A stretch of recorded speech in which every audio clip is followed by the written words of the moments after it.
So I had a bin and I was saving everything, and eventually the bin gets fuller and you think, oh, I have to do something with this, and then someone gives you a hard time because it's plastic, and you think I really have to do something with this. So I took a class with TRACY HOLMES.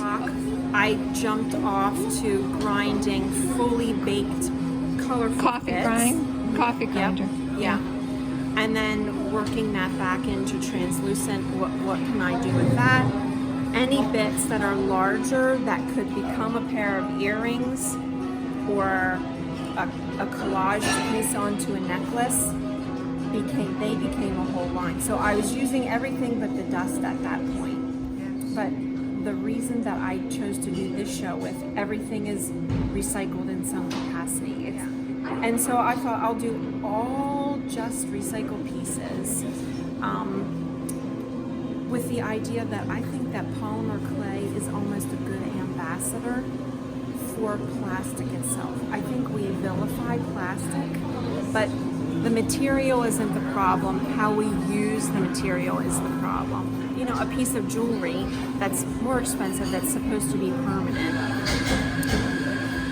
sort of helps us get out of the mindset of one-use plastic.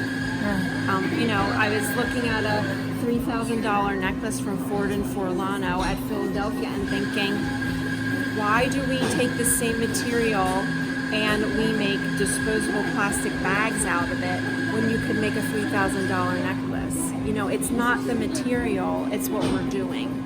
Silver comes out of the ground, and we count it as a precious metal. Oil comes out of the ground, and we make disposable plastic bags out of it. It doesn't make sense. They both should be precious because they both come. That's why I'm calling polymer clay it's a semi-precious material. Plastic is semi-precious, not disposable.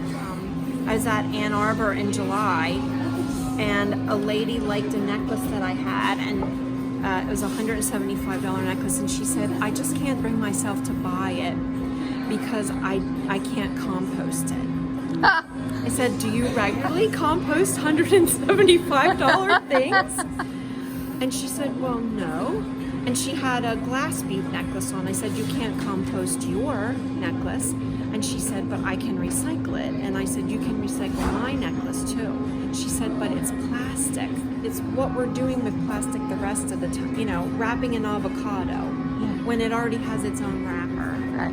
And things like that. That's irresponsible uses of something that you can also make a $3,000 necklace out of. You know, polymer clay is a good jumping off point to talk about how we're using materials. You know, if you ate, or like a fish ate a bunch of gold rings, that would be toxic to a fish as well, because that you know, they have other metals mixed in with the gold that would be toxic to that animal. So certainly if you filled the sea turtle's belly with gold, the sea turtle would die as well. So I think it's the one use in the disposable plastic that's the problem. Not the material. Not the material itself. Okay. The more the concept gets pushed along, and then the more people are being responsible for what they're doing. And the more, this is a medium I really love. I have loved it for years and years and years, and the more I can work in the medium I love. But I'm just floored by what you've done. It's wonderful.